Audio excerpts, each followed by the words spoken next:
Good day po mga boss. Ayan na po yung wedge plate fabrication natin mga boss. So ayan po kasi yung mga ginamit natin no barena, siyempre.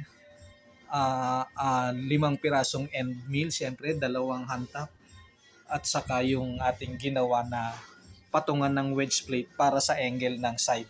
At saka siyempre pang testing yung ating angular ruler protractor. Ayan. Ito po yung sample natin mga boss. Ayan. Ganyan ang isang side. Tapos yung kabilang side ganyan. Oh.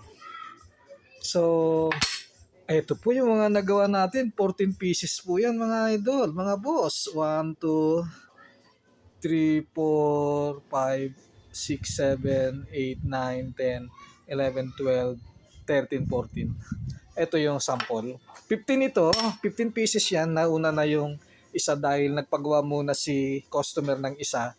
Check niya muna daw yung gawa natin bago niya ipagawa yung 15. Kailangan magawa muna yung isa. Check niya raw muna yung quality ng gawa natin. Pumasa, kaya pinagon niya na po yung 14 pieces.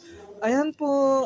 So, yan yung isang side niya. Tapos kabilang side, di ganyan yan. Kaya puro ganyan din yan, no, mga idol. Oh. Ayan, puro ganyan yan. Ayan. So, lahat yan puro ganyan.